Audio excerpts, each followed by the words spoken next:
कुछ फलन और उनके आलेख, some function and their graphs. Graph समझना बहुत जरूरी है इसके लिए भी। तो मान लो आपको ये कोई फलन दिया गया है, कह रहा है कि एफ क्या है, ए से बी जैसे बोलते थे, यहाँ पे एन से एन दिया गया, मतलब ये प्रदर्शित कर रहा है कि ये नेचुरल नंबर है प्रकृत संख्या से प्रकृत संख्या, यानी कि ए जो अवयव है और जो बी अवयव है दोनों क्या है, प्रकृत संख्याएं हैं। और उनके बीच में जो फलन दिया गया है, जो संबंध है वो कैसा है कि F X is equal to 2x plus 1। आपको मैंने बताया था b is equal to F A लिखते हैं ना, तो वही था, ये क्या था, फलन था।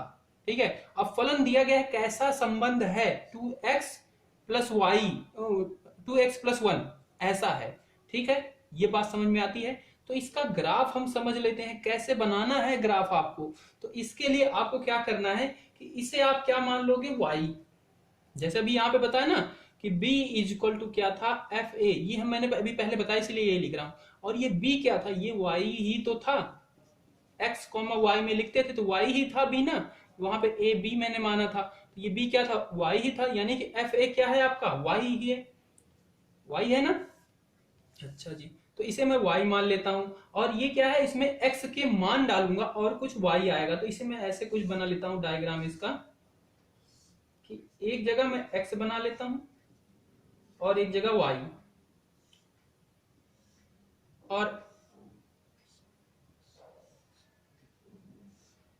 और ये कौन से दो समुच्चय हैं, नेचुरल नंबर के समुच्चय हैं। ठीक है, ए बी कुछ भी है, कैपिटल ए से लिखा गया वो भी, उसमें भी नेचुरल नंबर, कैपिटल बी से लिखा गया उसमें भी नेचुरल नंबर। तो यानी कि ए में मैंने माना है एक्स, तो एक्स में मैं कुछ भी डालूंगा। इसे मैं थोड़ा सा आपको बता देता हूं, ये क्या है, नेचुरल नंबर, बी क्या है, नेचुरल नंबर।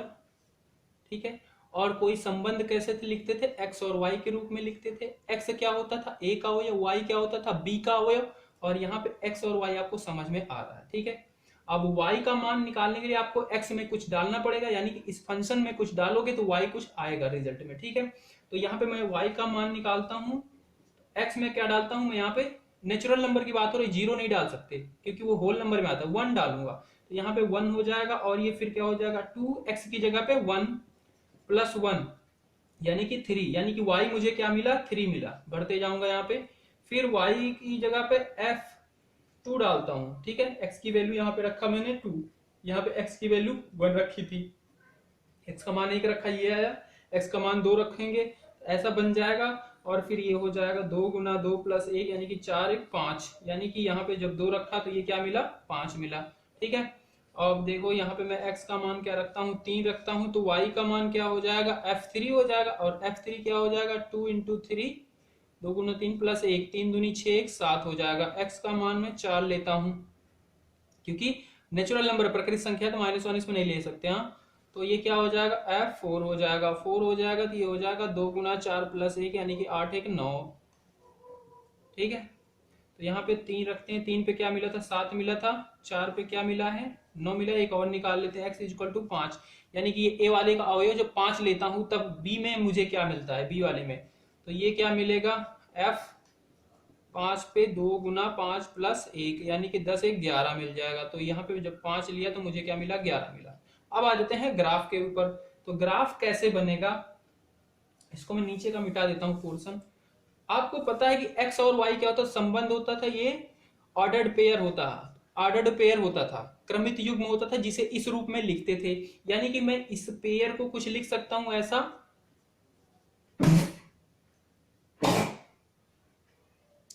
इस पेयर को मैं लिख सकता हूं 1 3 2 5 3 7 4 9 5 11। और अगर आपको पता है कार्तीय तल आपने पढ़ा हो, तो उसके अंदर जो एक्स वाई ग्राफ बनता है ही, तो उसमें किसी भी बिंदु को रिप्रेजेंट करने के लिए हमें इसी एक्स वाई के रूप में लिखना होता था। मान लो ये कोई बिंदु है, तो यहाँ पे लिखते थे कि एक्स इतना है, वाई इतना है। इसे मैं थोड़ा सा और बना देता हूँ, 1, इसमें वैसे 11 तक ले गया है, एक्स गया 5, वाई गया 11 तक। तो मैं इसको ग्राफ को थोड़ा इसी रूप में बनाता हूं ताकि आ जाए सारी वैल्यू, ऐसा ऐसा। ये होता है प्रथम चतुर्थांश, द्वितीय तृतीय चतुर्थ चतुर्थांश। ठीक है, ये होता है एक्स अक्षांश, ये होता है वाई अक्षांश। ठीक है, इधर हम संख्याएं क्या लेते हैं, धनात्मक वाली लेते हैं, 1 2 3 4 और 5, ठीक है। और ऊपर क्या इधर होता है, इधर भी y में क्या होता है, धनात्मक वाली 1 2 3 4 5 6 ऐसी संख्याएं होती हैं, ठीक है। और इधर क्या होता है, -1 -2 -3 और इधर -1 -2 -3, ठीक है। ये तो आपको पता ही है, ठीक है, इसलिए थोड़ी जगह भी कम है इसलिए ऐसे हो जा रहा है। आप समझना बात मैं जो बताने जा रहा हूँ, यानी कि ये वाला पॉइंट कहाँ होगा, 1 और 3। और इसमें क्या होता है, प्रथम चतुर्थांश में x और y दोनों धनात्मक होते हैं। इसको हमने इधर माना, इसको इधर वाला, ये दोनों पॉजिटिव लिया जाता है और इसके इधर और इधर वाला निगेटिव लिया जाता है, ठीक है। तो x क्या है, पॉजिटिव है 1 और y क्या है 3। 1 यहाँ पे है, 3 कहाँ पे है, y, यानी कि ये वाला बिंदु क्या है, 1 और 3 है, ठीक है। एक्स वाई के रूप में किसी बिंदु को रिप्रेजेंट करते हैं, यही होता है ऑर्डर्ड पेयर, क्रमित युग्म। अच्छा, दूसरा बिंदु है 2 और 5, यानी कि x क्या है, जब 2 है तो y क्या है, ये y का मान है ना, अभी जो बनाया था उसके अंदर ये देखो y का मान, तो y क्या है 5 है, तो y जब ये क्या है x 2 है, इसको ऐसे ले जाओगे और इसको यहाँ लाओगे तो ये कहीं पे आपको यहाँ पे मिलेगा। ये वाला बिंदु क्या है, 2 और 5 है। 3 और 7 है, x क्या है जब 3 है तो y क्या है 7 है, हम कहीं मान लेते हैं यहाँ पे कहीं है, ठीक है, 3 और 7। बाकी बिंदु हमें मिलेंगे नहीं, ऊपर है। तो अब मैं इन्हें क्या करूं, ज्वाइन करूंगा। ऐसे ही क्या होगा, 4 9 मिलेगा, 5 का 11 मिलेगा, मतलब ऐसे ही कहीं से आ रहा होगा, ठीक है। और इन्हें जब मैं ज्वाइन करूंगा तो ये एक क्या बनाएंगे, सीधी रेखा बन जाएगी शायद। तो ये क्या बन गया, एक ग्राफ बन गया जो प्रदर्शित कर रहा है कि y इक्वल टू, ये रेखा जो है, ये लाइन प्रदर्शित करी y equal to F X equal to 2x+1 का ग्राफ है। ये क्या है, उसका आलेख है। बात समझ में, ये आलेख कैसे बनाना है, कोई भी फंक्शन दिया गया होगा उसको पहले आप x मान लोगे, y मान लोगे, y क्या हो जाता है, वो पूरा फंक्शन ही होता है। क्यों होता है वो आपको समझ में आ चुका है, पहले ही बता चुका हूँ। फिर क्या करना है, x में आपको वैल्यू डालते जाना है, आपको देख लेना x क्या दिया गया, किसके बारे में बोला गया, नंबर तो नहीं कोई बताएगा, नहीं बताएगा तो आप कुछ भी डाल सकते हो, धनात्मक ऋणात्मक कोई भी संख्या डाल सकते हो। और उसके बाद y के मान निकाल लोगे 4 5, उसके बाद उनकी आप ऑर्डर पेयर बना लोगे, क्रमित युग्म बना लोगे, फिर उन्हें आप इस ग्राफ पे रखोगे, दर्शाओगे कहाँ कहाँ पे, उन्हें मिला दोगे, बस बात खत्म, यही होता है ग्राफ, ठीक है। अब कुछ बहुत इंपॉर्टेंट फलन है, उन्हें देख लेते हैं।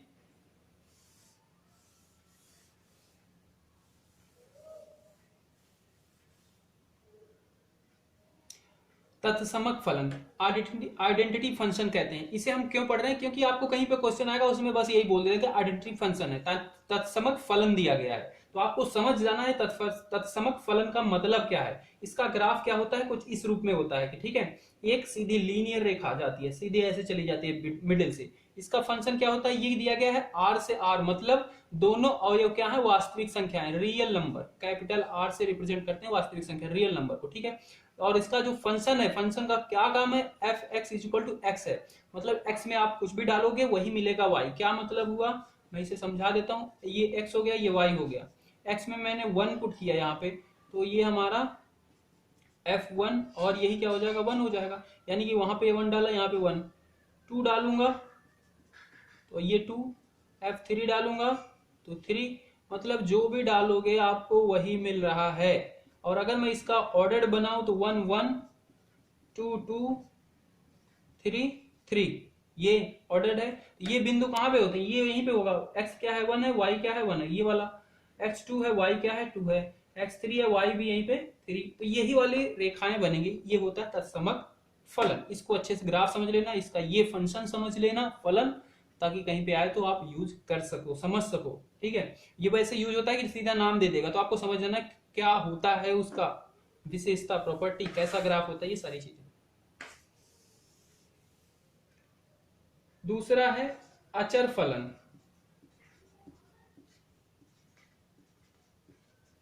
अचर फलन का ग्राफ कुछ इस तरीके से होता है, ये x अक्षांश है, ये y अक्षांश है, और ये क्या होगा, जो ग्राफ होगा इसका कहीं पे ऐसे हो सकता है, कांस्टेंट, एक अचर संख्या होगी, मतलब कि फंक्शन तो आपका क्या होगा, रियल नंबर। रियल नंबर आपको पता है ना, वास्तविक संख्याएं, कि वास्तविक संख्याएं कुछ भी, धनात्मक वाली, ऋणात्मक वाली, बटे वाली, दशमलव वाली, कुछ भी, और उसके बीच में कैसा फंक्शन होगा, जो संबंध है वो एक्स और वाई के बीच में कैसा है, कोई कांस्टेंट c, अचर संख्या है। जैसे यहां पे मैं ले लेता हूं एफ एक्स इक्वल टू, उदाहरण के लिए 1, सी मतलब अचर संख्या, अचर 1 है, ठीक है। तो अब मैं एक्स में कुछ भी डालूं, हमेशा क्या आने वाला है, एक ही आने वाला है। जैसे एक्स का मान मैंने 1 रखा, एक्स का मान 2 रखा, तो एफ एक्स क्या हो जाएगा 1, और यहाँ पे तो वेरिएबल है नहीं, चर है नहीं, तो ये भी 1 ही रहेगा। एफ एक्स का मान 2 हो जाएगा, तब भी ये 1 ही रहेगा। एफ एक्स का मान 3 कर दिया, तब भी ये 1 ही रहेगा। यानी कि एक्स का चाहे मान 1 रखूं, चाहे 2 रखूं, चाहे 3 रखूं, हमेशा जो y का मान मिलने वाला है हमें 2 ही मिलने वाला है, ठीक है। तो यानी कि कौन सा बिंदु होगा, इसका मैं ऑर्डर बनाऊं 1 1 1 2 1 3 1, ठीक है। तो x1 है y1 है, चलो ये बिंदु हो गया। x2 है, y क्या है, तब भी 1 ही है। x3 है तो y क्या है, तब भी 1 ही है। तो ये 1 पे यही मिलेगा, मतलब यही जो रेखा एक बनेगी यही इस फंक्शन को प्रदर्शित करेगी। ये होता है अचर फलन। प्रश्नावली 2.3 का पहला प्रश्न दिया गया है, निम्नलिखित संबंधों में कौन से फलन है, कारण का उल्लेख कीजिए। यदि संबंध एक फलन है तो उसका परिसर निर्धारित कीजिए, ठीक है। बताना है कौन से फलन है, कारण भी बताना है। कारण क्या, आपको विशेषता पता ही है कि फलन की क्या परिभाषा थी, कौन सी उसकी शर्तें थी। अगर वो शर्तें रूल फॉलो करेंगे ये तो फलन होंगे, नहीं फॉलो करेंगे तो ये क्या है, संबंध ही रहेंगे। यदि संबंध है, फलन है, तो उसका परिसर और परिसर बताना। पहला दिया गया, पहले का मैं हल यहां पे लिख रहा हूं,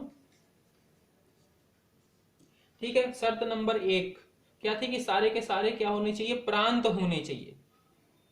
सारे जो पहले वाले समुच्चय दिए गए हैं वो प्रांत होने चाहिए। इसमें आपको तो पहला वाला समुच्चय का मतलब पता ही नहीं चलेगा कहीं से, क्योंकि जिनका ऑर्डर दिया गया है संबंध में है उन्हीं को दिया गया। ए तो बताया नहीं कि ए ये है बी ये है। चलो दूसरे वाले रूल पे चलते हैं। दूसरा रूल क्या कहता है कि एक अवयव जो होना चाहिए सिर्फ किसी बी वाले के किसी एक के साथ ही संबंध बनाएगा। तो चलो पहला देखो, कहीं पे ये पहले वाले अवयव किन्हीं दो बार तो नहीं लिखे हुए हैं इसके अंदर। अगर 2 बार लिखे हैं तो वो फलन नहीं होगा। 2 एक बार लिखा है, 5 एक बार भी, 8 11 14 सब एक एक बार है, यानी कि ये क्या है, फलन है। तो हाँ फलन है। और उसके बाद इसका परिसर पूछना है, तो परिसर क्या है, ये कहां पे जा रहे हैं, सब 1 के पास ही जा रहे हैं, ठीक है। तो ये क्या हो जाएगा, इसका परिसर हो जाएगा। किसके साथ संबंधित है सारे, तो ये सारे एक के साथ ही संबंधित है। इसका एक ये क्या है, रेंज। हल नंबर 2, इसका भी देखो कोई ऐसा अवयव तो नहीं है जो 2 बार लिखा हो, यहाँ पे सारे एक बार ही लिखे हैं, ठीक है। ये क्या है, फलन है, हाँ।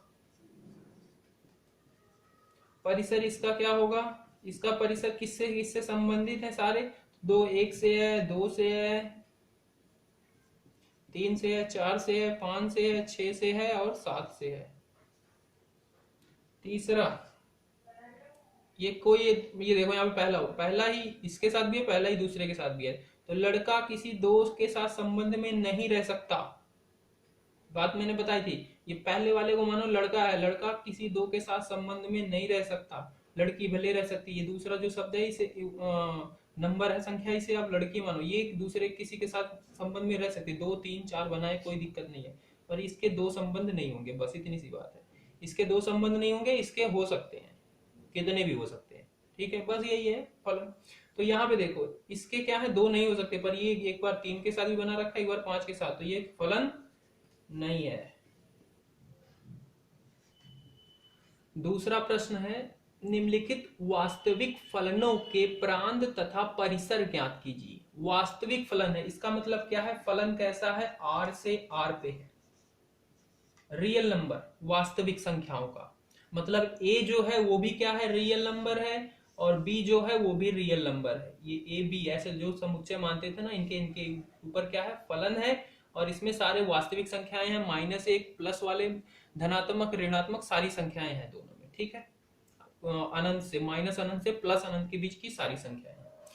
फलन क्या दिया गया, y आपका जो दिया गया f ऑफ x दिया गया है, ये मापांक फलन का माइनस करके दिया गया है। मापांक फलन की बात हम कर लेते हैं। मापांक फलन क्या होता है, ये मोड x इसे पढ़ते हैं अंग्रेजी में, इसे बोलते हैं मापांक फलन। इसका मतलब क्या है, इसका मतलब आप समझ लेना कि इसके अंदर x का कैसा भी आप मान डालो, चाहे माइनस में डालोगे चाहे प्लस में डालोगे, जो वैल्यू आएगी f x की वो हमेशा धनात्मक आती है। इसका मतलब ये है कि x की वैल्यू क्या होती है, f x कब होता है, जब x का मान आप क्या डालते हो, डालते हो 0 या 0 से बराबर, 0 या 0 से बड़ा या 0 के बराबर जब x का मान डालते हो तब तो हमें ये सिलेक्ट करना होता है। और माइनस एक्स कब सिलेक्ट करते हैं, जब आप x की वैल्यू क्या डालते हो 0 से छोटी। इसका मतलब क्या हुआ, अगर मैं इसका ग्राफ बनाऊं, अगर मैं इसमें x की जगह पे क्या डालूं, ये y होता है, तो x और y हमें ऑर्डर्ड पेयर निकालना होगा, क्रमित युग्म। तो उसके लिए हमें x का मान डालना होगा। तो x का मान जैसे मैं 1 डालता हूं, तो 1 क्या है 0 से बड़ा है, तो x क्या होगा, हमारा फंक्शन कैसे काम करेगा, सिर्फ x रहेगा, यानी कि 1 डालूंगा तो 1 ही मिलेगा। और इसकी जगह पे मैं 2 डालता हूं, मान लो -2 डालता हूं, -2 इसमें डाला, यहाँ पे -2 डाला, तो x का मान क्या हो गया, 0 से छोटा हो गया x का मान, यहाँ पे -2 हो जाएगा, ये क्या है 0 से छोटा हो गया, यानी कि तब हमारा फंक्शन कैसा हो जाएगा, ऐसा हो जाएगा, -x की तरह बिहेव करेगा, यानी कि x की जगह पे -2 रखूंगा और फिर माइनस बाहर भी रहेगा, तो माइनस माइनस होके क्या आएगा, प्लस आएगा। यानी कि मैं इसमें चाहे धनात्मक डालू, चाहे पॉजिटिव संख्या डालू, चाहे निगेटिव संख्या, तो हमें क्या मिल रहा है, हमेशा रिजल्ट हमारा धन में ही मिल रहा है। ठीक है, यही होता है मॉडुलस फंक्शन। इसका ग्राफ भी अगर आप ध्यान से देखें हो तो बुक में आपको इस तरीके से मिला होगा। ठीक है, ये मॉडुलस फंक्शन यही होता है। इधर x का मान आप पॉजिटिव डालते जाओ तब भी आपको क्या मिलेगा, y पॉजिटिव मिलेगा। x का मान आप निगेटिव डालो तब भी आपको y क्या मिलेगा, पॉजिटिव मिलेगा, क्योंकि y ये रिप्रेजेंट करता है, ये दर्शाता है। इधर क्या होता है, y धनात्मक ही होता है, x अक्षांश इधर ऋणात्मक होता है। ठीक है, तो ये इसका मतलब है। अब हम आते हैं प्रश्न पे। तो पहली चीज आपसे पूछी गई इसमें प्रांत। प्रांत क्या होता है, जो a होता है, यानी कि जैसे वास्तविक फलन से वास्तविक फलन, वास्तविक संख्या से वास्तविक संख्या के ऊपर है, तो a क्या है यहाँ पे वास्तविक संख्या, यानी कि r क्या होगा, इसका प्रांत होगा, सारा का सारा वास्तविक संख्या इसकी क्या हो गई, प्रांत हो गई। परिसर पूछा गया है, परिसर। अब आप इसमें पहले धनात्मक संख्याएं देखते हैं, डालेंगे या इसकी जगह पे धनात्मक डालेंगे तो इस मोड के अंदर से क्या निकलेगी, धनात्मक संख्या निकलेगी, पर वो फिर क्या हो जाएगी, ऋणात्मक हो जाएगी। ठीक है, धनात्मक अनंत डाल लो फिर भी वो आएगी तो ऋणात्मक अनंत ही आएगी, यानी कि सबसे छोटी संख्या क्या हो गई, ऋणात्मक अनंत। ठीक है, और फिर हम जाते हैं इसमें पॉजिटिव वाले संख्या, निगेटिव वाले संख्या डालते हैं इसके अंदर। तब मान लो कि मैंने डाला पॉजिटिव, ऋणात्मक का 10 डाला, -10 डाला, तब क्या आएगा, तब भी इसके अंदर से निकलेगा जो संख्या वो क्या होगा, पॉजिटिव ही निकलेगा। ठीक है, पर इधर ये बाहर फिर इसे माइनस बना देगा, यानी कि क्या हो जाएगा, ये -1 तक इसकी क्या है, रेंज है, माइनस अनंत से -1 तक इसकी क्या है, रेंज है।